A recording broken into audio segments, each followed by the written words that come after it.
Hello বন্ধুরা, আমি সুস্মিতা। নতুন আরও একটা ব্লগ ভিডিওতে সবাইকে স্বাগত জানাই। নতুন আরও একটা দিন তোমাদের সাথে শুরু করলাম। কে কোথা থেকে ভিডিওটা দেখছো এবং কেমন আছো অবশ্যই কিন্তু কমেন্ট করে জানিও। সকালবেলা নিজের জন্য একটু চা করে নিয়েছি। প্রথম যখন আমরা কাটিয়ারে থাকতাম তখন কি করতাম, সকালবেলা ঘুম থেকে উঠে আগে যেমন দেখতাম আর কি সবার বাড়িতে চা হয়, আমার দিদাও সকালবেলা চা নিয়ে বসে চায়ের টেবিলে, তো সেরকম আমরাও চা খেতাম। কিন্তু পরবর্তীকালে দেখা গেল মোটামুটি 10 থেকে 15 দিন যখন কাটলো তখন বড়মশাইয়ের একটু অম্বলের প্রবলেম হচ্ছিল। তো সেই যে চা খাওয়া আমাদের সকালবেলা উঠে গেছে, তারপর থেকে কোনো রকমভাবেই কিন্তু আমাদের আর ওই দুধ চা খাওয়া হয় না। তবে আমি কিন্তু সুযোগে থাকি, কেউ দুধ চা খাওয়ার কথা বললে বা নিজের বাড়িতে যখন নিজের জন্য করতে ইচ্ছা করে তখন কিন্তু করেই নিই দুধ চাটা। আর এদিকে সকালবেলা বাসনের র্যাকটাকে আর কি গুছিয়ে নিয়েছি। তবে একজন দাদাকে বলা হয়েছে যে বাসনের র্যাকটাকে একটু ওপরে লাগিয়ে দেওয়ার জন্য। এদের বাড়িতে যখন কাঠের কাজ করা হচ্ছিল তখন ওই মানে পিঁড়েগুলো এরা বানিয়েছিল, তো সেগুলোই আর কি এখানে দিয়ে আমি জিনিসটাকে সেট করেছি। তো যাই হোক, আজকে তো সমস্ত কাজ বাজ আমার কমপ্লিট হয়ে গেছে। আর এদিকে জামা কাপড়গুলো শুকাতে দিতে এসেছি, মানে মোটামুটি ওই এখন ঘড়ির কাঁটায় মানে কি বলবো 8:30 মতন বাজে। মানে যেহেতু সকাল সকাল ঘুম থেকে উঠেছি আর সমস্ত কাজ কিন্তু কমপ্লিটও হয়ে গেছে আর কি। এখানে জামা কাপড়গুলো শুকাতে দিচ্ছি। আর ওদিকে আমাদের বাড়ির ওপরে যে দিদি থাকে, মানে অনেক ব্লগে, ছোট ব্লগে তোমরা দেখেছো যারা আমার রেগুলার ব্লগ দেখো, তো ওর জামা কাপড়গুলোও বলেছিলাম যে তুমি একটুখানি নিচে দিয়ে যেও, তাতে কোনো রকম কোনো অসুবিধা নেই আর কি। তো যাই হোক, এদিকে সকালবেলার খাবার জন্য আলু চচ্চড়ি করা ছিল আগের দিন রাতে, সেটাকে গরম করছি। আর এদিকে করছি হচ্ছে একটু পরোটা। বড়মশাই খাবে হচ্ছে পরোটা আর আমার জন্য করছি হচ্ছে রাতের রুটি। তো দুজনের আর কি আলাদা আলাদা একটু খাওয়া দাওয়া, কারণ রোজ রোজ পরোটা আমার খুব একটা খেতে ভালো লাগে না। তবে ওই দুটো রুটি একটা পরোটা বা একটা রুটি একটা পরোটা সেটা ঠিক আছে আর কি। তো যাই হোক, এদিকে জলখাবার খেয়ে পুজো টুজো করে আজকে একটু করব হচ্ছে ফ্রায়েড রাইস, আর তার সাথে করব হচ্ছে একটু চিকেন কষা। তাই একটুখানি ওই রেগুলার মশলা, জিরে গুঁড়ো, ধনে গুঁড়ো, লঙ্কার গুঁড়ো, টক দই, চিকেন কারি মশলা সমস্ত কিছু দিয়ে মাংসটাকে ম্যারিনেট করে রাখছি।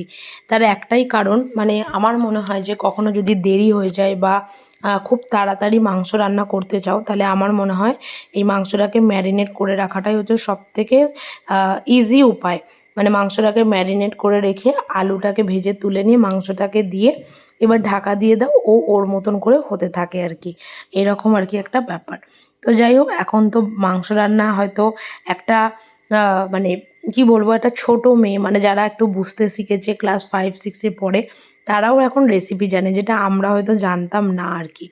তো যাই হোক, ওদিকে আলুটা ভেজে নিয়েছি, একটু কাঁচা লঙ্কা, রসুন আর এদিকে পেঁয়াজ, গোটা গরম মশলা দিয়ে পেঁয়াজটাকে ভালো করে ভেজে এই যে বললাম মশলাটাকে দিয়ে এবার একটুখানি মানে মশলা ধোয়া গামলায় যে জলটা ছিল সেটা দিয়ে এবার ঢাকা দিয়ে দিয়ে এদিকে মাংসটা করব, যার কিন্তু কোনো রকম কোনো ঝামেলা নেই।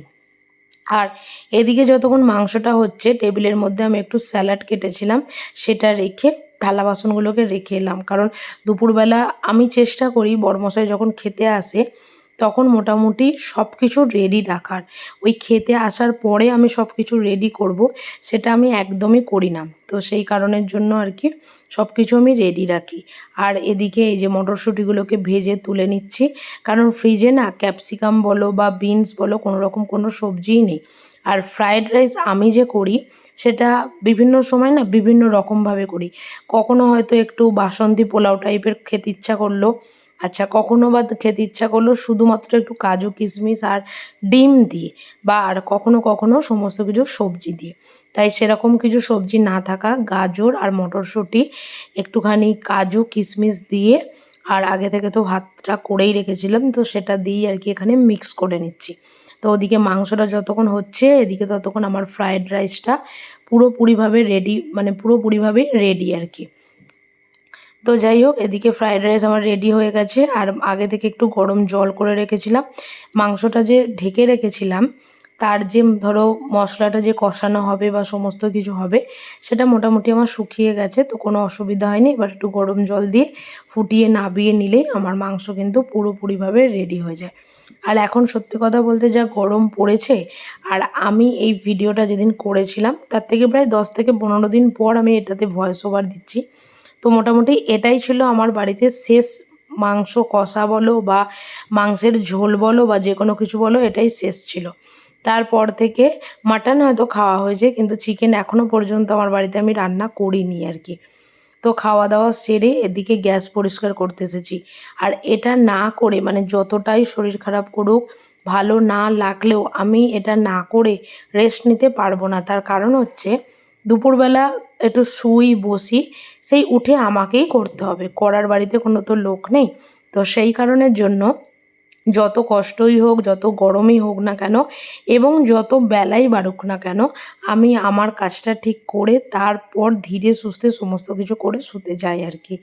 নিজের কাজটা নিজে গুছিয়ে মানে করার মধ্যেও তো একটা ভালোবাসা বা একটা আন্তরিকতা লুকিয়ে থাকে। তো আমার ক্ষেত্রেও ঠিক সেম তাই আর কি। যত দেরি হোক না কেন, যত যাই হোক না কেন, নিজের কাজটা নিজের মতন করে গুছিয়ে রেখে তারপরেই আর কি শুতে যাব। তো যাই হোক, খাওয়া দাওয়া সেরে মানে রান্নাঘরও আমার পরিষ্কার হয়ে গেছে।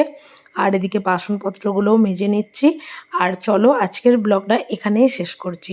যদি কিছু ভালো লেগে থাকে একটা লাইক করো, শেয়ার করো, চ্যানেলটি সাবস্ক্রাইব করে পাশে থেকো। দেখা হবে নতুন আরও একটা ব্লগ ভিডিওতে, নতুন আরও একটা দিনের সঙ্গে খুব তাড়াতাড়ি।